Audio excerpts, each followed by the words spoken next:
శాసనసభ్యురాలుగా వచ్చి అధ్యక్షాన్ని పిలుచుకునే ఒక మంచి అవకాశం కలిగజేసినందుకు గౌరవ ముఖ్యమంత్రి నారా చంద్రబాబు నాయుడు గారికి, ఉప ముఖ్యమంత్రి పవన్ కళ్యాణ్ గారికి, అదేవిధంగా నారా లోకేష్ గారికి, బీజేపీ నాయకులకి అందరికీ కూడా పేరు పేరున ధన్యవాదాలు.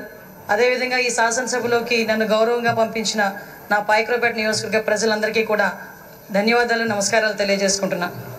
7 సార్లు ఎమ్మెల్యే, 5 సార్లు మంత్రి, 1 సారి ఎంపీ, ఇన్నిసార్లు రాజకీయ జీవితం గడిపినా కూడా ఎక్కడా కూడా భూతద్దం పెట్టి ఎతికినా కూడా ఒక మచ్చ కూడా కనిపించక, కేసు పెట్టాలని ప్రయత్నం చేసినా కూడా ఏమీ కనబడక, నిర్భయ యాక్ట్లు పెట్టుకునే స్థాయికి దిగజారిన ఆ గవర్నమెంట్లో కూడా ఎదురుడి నిలబడిన ధీరుడు మా అయ్యన్న పాత్రుడు గారు, మా తాతాజీ గారు. అటువంటి వ్యక్తిని ఈరోజు స్పీకర్ స్థానంలో కూర్చొని ఈరోజు ఎంతోమంది ఎమ్మెల్యేలకి మార్గదర్శకంగా కూర్చోబెట్టినందుకు నిజంగా అందరికీ కూడా, ఇక్కడ ఉన్న వాళ్ళందరికీ కూడా పేరు పేరున నేను ధన్యవాదాలు, నమస్కారాలు తెలియజేసుకోవాలి. ఎందుకంటే అయ్యన్న పాత్రుడు గారు నా పక్క నియోజకవర్గం.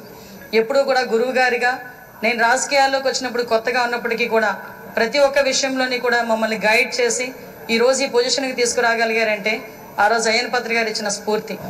అయ్యన్న పాత్రుడు గారు 2004లో నేను నర్సీపట్నంలో ఒక టీచర్గా నేను ఉండేదాన్ని. ఎందుకంటే ఈ ఒక్క ముక్క చెప్పాలి, ఎందుకంటే ఈ ఎన్డీఏ గవర్నమెంట్ కానీ తెలుగుదేశం పార్టీ గవర్నమెంట్ కానీ ఒక సామాన్యులను తీసుకొచ్చి శాసనసభలో కూర్చోబెట్టి శాసనాలు తీర్చిదిద్దే విషయంలో ముందు కూర్చోబెడుతున్నారన్న విషయాన్ని తెలియజెప్పడానికి ఒక విషయం చెప్పాలి. 2004లో నేను టీచర్గా నర్సీపట్నంలో పనిచేస్తున్నా.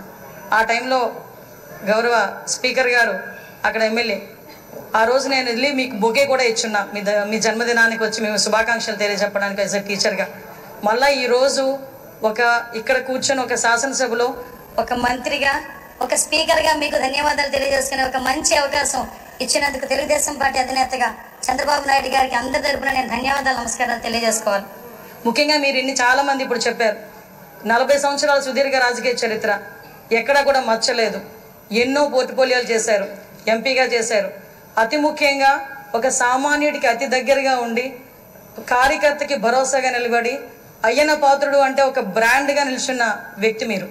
ఇవన్నీ జరగడమే కాకుండా మొన్న 2019 అంటే ఇంతవరకు మనం ఎంతవరకు పనిచేసామనేది ఒక ఎత్తు అయితే 2019 నుంచి 2024 వరకు ఉన్న పీరియడ్ని మనం ఒక బ్లాక్ పీరియడ్ కింద తీసుకోవాలి రాజకీయ చరిత్రలోనే.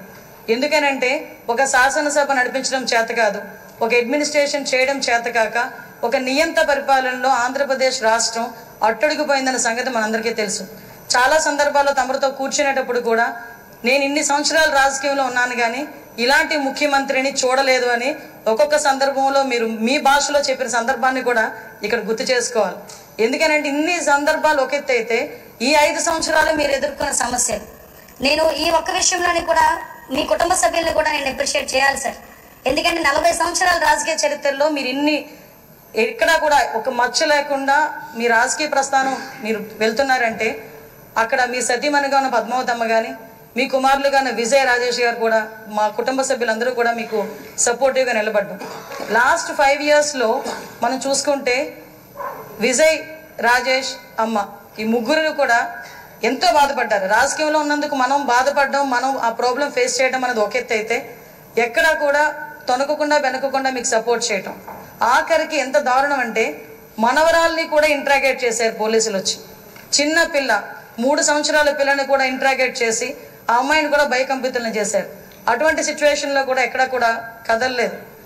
ఒక చిన్న 6 అడుగుల దూరం అని చూపించి గోడని కూల్చడానికి వందలాది మంది పోలీసులు మీ ఇంటి చుట్టుపక్కల పెట్టినా, సార్ ఎక్కడికైనా వెళ్ళండి, జైల్లో పెడితే మళ్ళీ ఇబ్బందులు పడతారేమో అంటే, వస్తే అరెస్ట్ చేయని అమ్మా ఏం చేస్తారు, మహా అయితే చచ్చేటప్పుడు కూడా అదే జెండాతో చచ్చిపోతాను తప్పించి ఏ రోజు కూడా జెండా మార్చకుండా నేను నిలబడతాను, అది నా రాజకీయ నైజం అని గర్వంగా చెప్పిన వ్యక్తి మా అయ్యన్న పాత్రుడు గారు.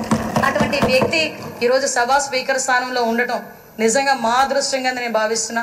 అదేవిధంగా ఈరోజు ఏదైతే ఇందాక మన నాయకులందరూ కూడా చెప్పున్నారు, లాస్ట్ 5 సంవత్సరాల్లో పరిస్థితి ఎలా ఉందంటే ఇంకొక విషయం ఇక్కడ చెప్పాలి సార్.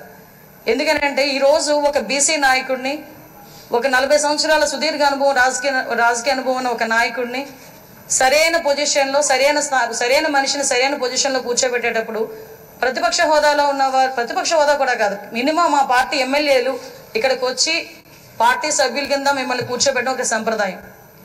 సంప్రదాయాలకు విలువిచ్చే ఒక పార్టీగా, సంప్రదాయాలు విలువిచ్చే అధికార పక్షంగా నిన్న కూడా ప్రమాణ స్వీకారాలు చేసేటప్పుడు 11 మందిలో ఒక ఎమ్మెల్యే మాత్రమే జగన్మోహన్ రెడ్డి అన్న వ్యక్తి.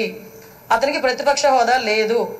అలాంటి వ్యక్తిని కూడా సీరియల్ ప్రకారమో ఆల్ఫాబెట్ ప్రకారమో పిలవకుండా ఒక గౌరవ మాజీ ముఖ్యమంత్రి అన్న ఒక హోదాలో మనం పిలిపించి మినిస్టర్స్ తర్వాత అతను ప్రమాణ స్వీకారం చేసే అవకాశం ఇచ్చాం. అది మన గౌరవం, మన సంప్రదాయం. అది కాకుండా ఈరోజు అటువంటి సంప్రదాయం ఎందుకు వాళ్ళు రిసీవ్ చేసుకోలేకపోతున్నారు? ఈరోజు ఒక బీసీ నాయకుడు, ఆయన రాకపోతే పోయాడు, ఆయన పులివెందులు వెళ్తాడు, ఎక్కడికి వెళ్తాడు. మిగతా సభ్యులను కూడా పిలిపించి కూర్చోబెట్టి మిమ్మల్ని ఆ స్థానంలో కూర్చోబెట్టని పిలిపించుంటే ఎంత గౌరవంగా ఉండేది. అంటే వాళ్ళకి గౌరవం ఇచ్చి పుచ్చుకోవడం కూడా చేత కాదన్న సంగతి ఈ ఒక్క సభ మొదటి రోజే మన అందరికీ కూడా అర్థమైంది. నేను ఒకటే అప్పీల్ చేస్తున్నాను సార్, ఈ సభలో ఇంతకు ముందు జరిగిన అవమానాలు కానీ, ఏ ఆడపిల్లకి కూడా ఇంతకు ముందు జరిగిన అవమానాలు కానీ, ఏ ఒక్కరికి కూడా, ఆడపిల్లలకే కాదు ఇక్కడ శాసన సభ్యులకి కూడా ఎక్కడ కూడా ఎటువంటి అవమానాలు జరగకుండా చూసుకునే బాధ్యత. ఎందుకంటే నాయకుడిగా 40 సంవత్సరాల సుదీర్ఘ అనుభవం చంద్రబాబు నాయుడు గారి కంట కన్నీరు చూసింది ఈ అసెంబ్లీని. అటువంటి ఈ అసెంబ్లీలో ఆ రోజు కౌరవ సభగా ఉన్న అసెంబ్లీలోకి మళ్ళా గౌరవ సభగా వస్తానని చెప్పి ప్రమాణం చేసి ఇంతమంది సభ్యుల్లో గౌరవంగా మమ్మల్ని కూడా తీసుకొచ్చినందుకు ప్రత్యేకంగా ఆంధ్రప్రదేశ్ రాష్ట్ర ప్రజలందరికీ కూడా ధన్యవాదాలు తెలియజేసుకోవాలి.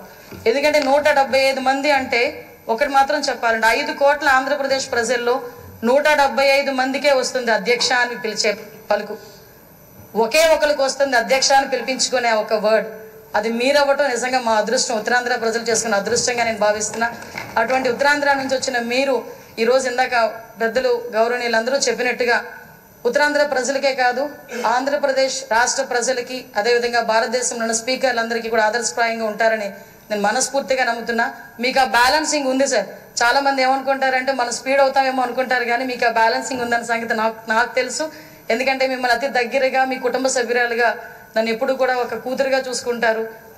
అమ్మ కూడా ఎప్పుడు కూడా మమ్మల్ని అందరినీ కూడా ఆదరిస్తారు. మీకు ఇంకొక విషయం చెప్పి ముగిస్తాను సార్. నేను లాస్ట్ టైం గవర్నమెంట్లో ఏదైతే ఆడపిల్లల మీద ట్రోలింగ్ కానీ, సోషల్ మీడియాలో ట్రోలింగ్స్ కానీ, అదేవిధంగా వ్యక్తిగతంగా మాట్లాడడం కానీ, మీరే కాదండి అక్కడున్న చాలా మంది అండి సోషల్ మీడియాలో బాధలు పడ్డాం. బయటకు వస్తే నోటుకు వచ్చినట్టు తిట్టారు. మీతో పాటు మాకు కూడా 23 కేసులు ఇంచుమించుగా కేసులు పరంపర నడుస్తుంది. మీరు నేను కలిపి ఉన్న కేసులు చాలా ఉన్నాయి, ఇంచుమించు 4-5 కేసులు ఉన్నాయి. ఇవన్నీ మళ్ళీ పునరావృతం కాకుండా రాబోయే తరాల వారికి ఒక శాసనసభ అంటే ఇలా ఉండాలి. లాస్ట్ 5 years చాలా మంది నాతో చెప్పారు, మేము పిల్లలతో కూర్చొని శాసనసభ చూడలేకపోతున్నాం.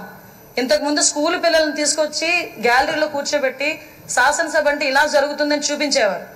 అటువంటి సంప్రదాయం పోయి ఈరోజు టీవీలు ఆఫ్ చేశారు లాస్ట్ 5 years కూడా. అలా కాకుండా అందరూ కూడా శాసనసభను వీక్షించి జరిగే చట్టాలని కూడా వాళ్ళందరూ కూడా పాల్పంచుకునే అవకాశం కూడా మనందరం కూడా కలిగజేయాలని, దానికే మీరు సూటబుల్ వ్యక్తిగా మేము అనుకుంటూ మీకు మరొకసారి ఉత్తరాంధ్ర తరపున, పాయకరావుపేట నియోజకవర్గం తరపున ధన్యవాదాలు.